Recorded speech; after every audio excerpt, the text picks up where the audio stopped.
నమస్తే అండి. ఈరోజు మనం భాగవత కథలలో రామావతారం గురించి చెప్పుకుందాం. అలాగే జయ విజయులు రావణ కుంభకర్ణులుగా రెండవ జన్మ పొందటం గురించి చెప్పుకుందాం. ఇక్ష్వాకు వంశంలో పుట్టిన రాజులలో దశరథుడు ఒకడు. ఆయనకు 3 భార్యలు. వారి పేర్లు కౌసల్య, సుమిత్ర, కైకేయి. దశరథునకు పుత్ర సంతానం లేకపోవటంతో ఆయన బాధపడుతూ ఉండేవాడు. పుత్ర సంతానం కోసం పుత్రకామేష్టి అనే యాగాన్ని ఆచరించమని మహర్షులు కొందరు ఆయనకు సూచించారు. మహర్షుల ఆనతిని తలదాల్చి దశరథుడు నిష్ఠగా పుత్రకామేష్టి యాగాన్ని ఆచరించాడు. ఆ యజ్ఞగుండం నుండి యజ్ఞపురుషుడు ఉద్భవించాడు. ఒక పాయస పాత్రను దశరథునికి ఇచ్చి ఆ పాయసాన్ని సేవిస్తే అతని భార్యలకు పుత్ర సంతానం కలుగుతుంది అని చెప్పాడు. దశరథుడు భార్యల చేత ఆ పాయసాన్ని త్రాగించాడు. తత్ఫలితంగా 3 రాణులు గర్భవతులయ్యారు. కౌసల్యకు రాముడు, సుమిత్రకు లక్ష్మణుడు, శత్రుఘ్నుడు, కైకకు భరతుడు జన్మించారు. వారు 4 దినదిన ప్రవర్ధమానులై పెరగసాగారు. 4 కొడుకులను చూచుకుంటూ దశరథుడు అతని భార్యలు సంతోషించసాగారు. 4 పిల్లలకు దశరథుడు రాజులకు అవసరమైన విద్యలన్నింటినీ నేర్పించాడు. ఒకనాడు దశరథుడు కొలువులో ఉన్న సమయంలో విశ్వామిత్రుడు వచ్చాడు. దశరథ, నేను యజ్ఞం చేస్తుంటే దానికి రాక్షసులు ఆటంకం కలిగిస్తున్నారు. అందుకే నీ సాయం కోరి ఇలా వచ్చాను. నీ పెద్ద కుమారుడైన రాముణ్ణి నా వెంట పంపించు. అతని సాయంతో యజ్ఞ నిర్వహణ నాకు సులువవుతుంది అన్నాడు విశ్వామిత్రుడు. రాముడు బాలుడు కనుక అతనిని రాక్షసులను వధించడానికి పంపడం శ్రేయస్కరం కాదని దశరథుడు అనుకున్నాడు. కాని వశిష్ఠుని సలహా మేరకు రాముణ్ణి విశ్వామిత్రుని వెంట పంపడానికి అనుమతినిచ్చాడు. బయలుదేరే సమయానికి లక్ష్మణుడు కూడా బయలుదేరాడు. విశ్వామిత్రుడు తన వెంట వచ్చిన రామలక్ష్మణులకు అనేక అస్త్రాలను బోధించాడు. రామలక్ష్మణుడు ఇద్దరూ అడవిలోకి విశ్వామిత్రునితో వచ్చిన వెంటనే తాటకి అనే రాక్షసి వారిని అడ్డగించింది. రాముడు తాటకిని తన బాణాలతో సంహరించాడు. ఆశ్రమం చేరుకున్న తరువాత విశ్వామిత్రుడు యజ్ఞాన్ని మొదలుపెట్టాడు. యజ్ఞాన్ని నాశనం చేయటానికి మారీచుడు, సుబాహుడు అనే రాక్షసులు భీకరమైన శబ్దాలు చేస్తూ వచ్చారు. రామలక్ష్మణులిద్దరూ వారిపై బాణాలు వదిలారు. ఆ బాణాల వలన సుబాహుడు చనిపోయాడు. మారీచుడు సుదూరంగా పడిపోయాడు. విశ్వామిత్రుని యజ్ఞం నిర్విఘ్నంగా పూర్తయింది. ఆయన మహదానందం చెందాడు. విశ్వామిత్రుడు నివసించే ప్రాంతానికి దగ్గరలోనే మిథిలానగరం ఉంది. దానికి రాజు జనకుడు, అతని కూతురే సీత. జనకుడు సీతకు స్వయంవరం చాటించాడు. విశ్వామిత్రుడు రామలక్ష్మణులిద్దరినీ స్వయంవరానికి తీసుకుని వెళ్ళాడు. శివధనుస్సును సభలో ఉంచి ఆ శివధనుస్సును ఎక్కుపెట్టిన వానికే తన కూతురు సీతను ఇచ్చి వివాహం చేస్తానన్నాడు జనకుడు. ఆ ధనుస్సును ఎవ్వరూ ఎత్తలేకపోయారు. రాముడు దానిని సునాయాసంగా ఎత్తి ఎక్కుపెట్టాడు. అది వెంటనే 2 ముక్కలయింది. జనకుడు సీతను రామునికిచ్చి వివాహం చేశాడు. అదే సమయంలో జనకుని బంధువుల కుమార్తెలైన ఊర్మిళను లక్ష్మణుడు, మాండవిని భరతుడు, శృతకీర్తిని శత్రుఘ్నుడు పెండ్లాడారు. వివాహానంతరం రాముడు భార్యా సోదరులతో కలిసి అయోధ్యకు తిరిగి వస్తుండగా పరశురాముడు వారిని అడ్డగించాడు. శివధనుస్సును విరవడం కాదు, తన దగ్గరున్న వైష్ణవ ధనుస్సును విరవమని పరశురాముడు అనగానే రాముడు అతని నుండి ఆ విల్లును తీసుకుని అవలీలగా విరిచివేశాడు. దానితో పరశురాముని గర్వం నశించింది. తన శక్తినంతా రామునికి ధారపోసి పరశురాముడు తన అవతారాన్ని చాలించాడు. కొంతకాలం తరువాత దశరథుడు రామునికి పట్టాభిషేకం చేయాలని అనుకున్నాడు. ఆ విషయం తెలిసి అందరూ సంతోషించారు. కాని మంధర అనే పరిచారిక దుర్బోధల వలన కైక రాముని పట్టాభిషేకానికి అభ్యంతరం తెలిపింది. గతంలో ఒక యుద్ధ సందర్భంగా తనకు ఇచ్చిన కోర్కెలను నెరవేర్చమని దశరథుని అప్పుడు అడిగింది.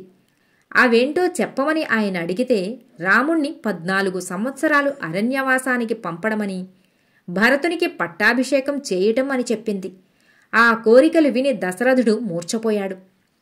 కైక రాముని పిలిపించి తన కోరికల విషయం తెలిపి అరణ్యవాసానికి వెళ్ళమని, అది దశరథుని ఆజ్ఞ అని తెలియజేసింది.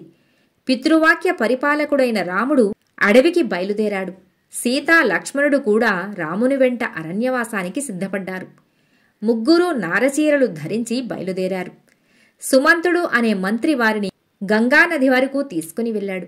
గుహుడు అనే రామభక్తుడు వారిని తన పడవలో గంగానదిని దాటించాడు. సీతారామ లక్ష్మణులను వనవాసానికి పంపినందుకు బాధపడుతూ దశరథుడు మరణించాడు. తండ్రి మరణవార్త తెలిసి మేనమామ ఇంటున్న భరతుడు అయోధ్యకు తిరిగి వచ్చాడు. తన తల్లి కైకేయి కోరికలు, రాముని వనవాసం, తండ్రి మరణం గురించిన విశేషాలన్నీ తెలుసుకున్నాడు.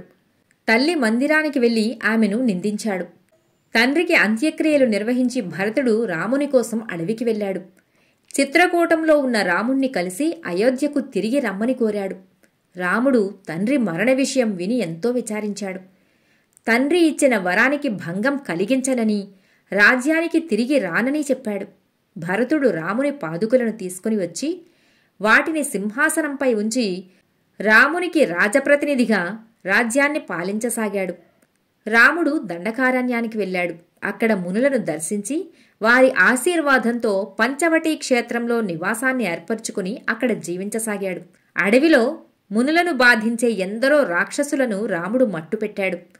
లంకాధిపతి రావణుని చెల్లెలు శూర్పణఖ రాముని అందానికి ముగ్ధురాలై తనను వివాహమాడమని రాముణ్ణి కోరింది. తాను ఏకపత్ని వ్రతుణ్ణని చెప్పి రాముడు ఆమెను నిరాకరించాడు. ఆమె లక్ష్మణుని వద్దకు కూడా వెళ్లి తనను పెండ్లాడమని బలవంతం చేసింది. లక్ష్మణుడు ఆమెను నిరాకరించాడు.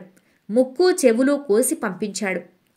ఆమెకు జరిగిన పరాభవానికి ప్రతీకారం తీర్చుకోవడానికి వచ్చిన ఖరదూషణాది రాక్షసులను రామలక్ష్మణులిద్దరూ సంహరించారు. శూర్పణఖ రావణుని వద్దకు వెళ్లి తనకు జరిగిన పరాభవాన్ని, ఖరదూషణాదుల మరణాన్ని గురించి చెప్పింది. సీత అందాన్ని గురించి కూడా చెప్పి ఆమెను తీసుకుని రమ్మని రెచ్చగొట్టింది. రావణుడు సీతాపహరణకు సిద్ధమయ్యాడు. దానికి పథకం కూడా తయారు చేసుకున్నాడు. మారీచుడు వద్దని వారించినా వినలేదు. రావణుని వ్యూహం ప్రకారం మారీచుడు బంగారు లేడిగా మారి రాముని పర్ణశాల సమీపంలో తిరగసాగాడు. సీత ఆ బంగారు లేడిని చూచి ముచ్చటపడి దానిని పట్టి తెమ్మని రాముణ్ణి కోరింది. రాముడు లక్ష్మణుని సీతకు రక్షణగా ఉంచి బంగారు లేడికై బయలుదేరాడు. అది రామునికి దొరకకుండా చాలా దూరం తీసుకుపోయింది. అది రాక్షస మాయగా గుర్తించిన రాముడు దానిని బాణంతో కొట్టాడు. అది రామును గొంతును అనుకరిస్తూ హా లక్ష్మణా అని అరుస్తూ పడిపోయింది. మారీచుడు అరిచిన అరుపు సీతకు లక్ష్మణునకు వినిపించింది. రాముడు ఆపదలో చిక్కుకున్నాడని భావించిన సీత లక్ష్మణుణ్ణి వెళ్లి రాముని రక్షించమని చెప్పింది. వదిన మాటను కాదనలేక లక్ష్మణుడు పర్ణశాల ముందు ఒక గీతను గీసి ఎట్టి పరిస్థితుల్లోనూ ఆ గీతను దాటి రావద్దని సీతను హెచ్చరించి అన్న కోసం బయలుదేరాడు. లక్ష్మణుడు అటు వెళ్లగానే రావణుడు సన్యాసి వేషంలో ఆ పర్ణశాల వద్దకు వచ్చాడు. భవతీ భిక్షాందేహి అంటూ నిలబడ్డాడు. భిక్ష తీసుకుని వచ్చిన సీత లక్ష్మణరేఖను దాటకుండా రావణుణ్ణే వచ్చి భిక్ష తీసుకోమని కోరింది. లక్ష్మణరేఖను తాకితే అది తనను కాల్చివేస్తుందని రావణునకు తెలుసు. అందుచేతనే అతడు రేఖను సమీపించకుండా ముందుకు వచ్చి భిక్ష వేస్తావా, వట్టి చేతులతో తిరిగి వెళ్ళమంటావా అన్నాడు. యాచకుణ్ణి వట్టి చేతులతో పంపడం ధర్మం కాదని సీతాదేవి ఆ లక్ష్మణరేఖను దాటి ముందుకు వచ్చింది. వెంటనే రావణుడు తన సహజ రూపాన్ని పొంది ఆమె నిలిచి ఉన్నంత మేర భూమిని పెళ్లగించి ఆమెను తీసుకుని ఆకాశంలోకి ఎగిరాడు. రావణుడు సీతను అపహరించుకుని పోవటాన్ని చూసిన జటాయువు అనే పక్షి రావణుణ్ణి అడ్డగించింది. రావణుడు దాని రెక్కలు నరికివేశాడు. సీత తన నగలన్నింటినీ తన చెరగులో మూటకట్టి కింద వేసింది. ఆ మూట ఋష్యమూక పర్వతం మీద పడింది. రామలక్ష్మణులు పర్ణశాలకు తిరిగి వచ్చి చూస్తే సీత కనిపించలేదు. ఆమె కోసం వెతుకుతుంటే జటాయువు రావణుడు సీతను ఎత్తుకుని వెళ్ళాడని చెప్పి ప్రాణాలు విడిచింది. రామలక్ష్మణులు సీత కోసం బయలుదేరారు. కబంధుడు అనే వానికి శాప విమోచనం కలిగించారు. అతని సూచనపై సుగ్రీవుని కలుసుకోవటానికి వెళుతూ శబరి ఆతిథ్యాన్ని కూడా స్వీకరించారు. వాలి సుగ్రీవులు అన్నదమ్ములు. రాముడు సుగ్రీవుణ్ణి కలుసుకున్నాడు. అతని కోరికపై వాలిని సంహరించి సుగ్రీవుని వానర రాజ్యానికి పట్టం కట్టాడు. సుగ్రీవుని మంత్రి హనుమంతుడు. అతడు రామునికి భక్తుడయ్యాడు. సీతను వెతకటానికి సుగ్రీవుడు వానర ముఖ్యులను అన్ని దిక్కులకు పంపించాడు. హనుమంతుడు సుగ్రీవుడు దక్షిణ దిక్కుగా బయలుదేరుతుంటే రాముడు అతనికి సీతకు ఆనవాలుగా తన ఉంగరాన్ని ఇచ్చి పంపాడు. హనుమంతుడు సముద్రాన్ని లంఘించి లంకను చేరుకున్నాడు. అశోకవనంలో సీతాదేవిని చూశాడు. ఆమెకు రాముని గూర్చి చెప్పాడు. ఉంగరాన్ని అందించాడు. ఆమె శిరోభూషణాన్ని తీసుకున్నాడు. రావణునికి తన బలాన్ని తెలియజేయాలనుకున్నాడు. అశోకవనాన్ని ధ్వంసం చేశాడు. అక్షయ కుమారుణ్ణి చంపాడు. ఇంద్రజిత్తు ప్రయోగించిన బ్రహ్మాస్త్రానికి కట్టుబడి రావణుని కొలువుకోటానికి వెళ్ళాడు. హనుమంతుని తోకను రావణుడు నిప్పు అంటించగా హనుమంతుడు ఆ నిప్పుతో లంకాపట్టణాన్నంతా కాల్చివేశాడు. మళ్లీ సముద్రాన్ని దాటి రాముని చేరుకున్నాడు. సీతాదేవి వృత్తాంతాన్ని చెప్పి ఆమె ఆనవాలుగా తాను తెచ్చిన చూడామణిని అందించాడు.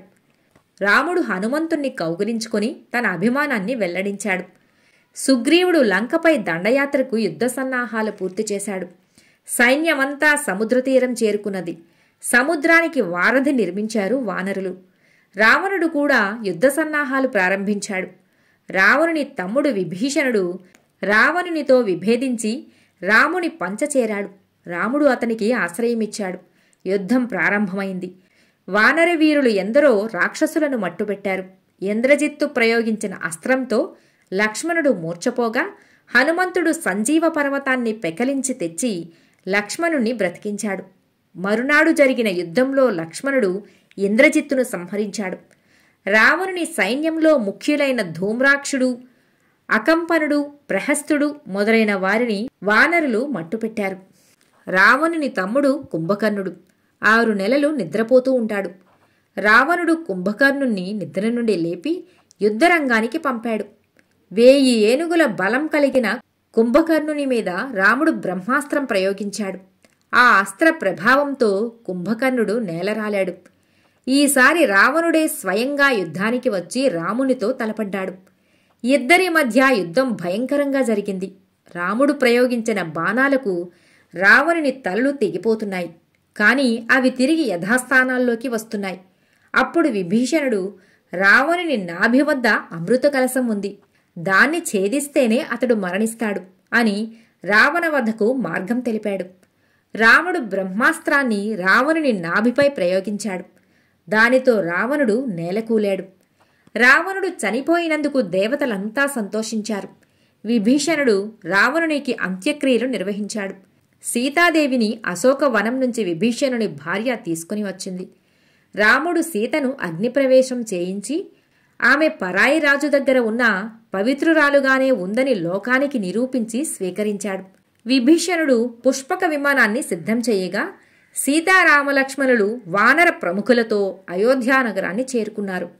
భరతుడు అంతఃపుర కాంతలను, మంత్రులను, పౌరులను వెంట తీసుకుని వచ్చి రామునికి స్వాగతం చెప్పాడు. రామునికి రాజ్యాన్ని అప్పగించాడు. సుముహూర్తంలో శ్రీరామచంద్రునికి పట్టాభిషేకం జరిగింది.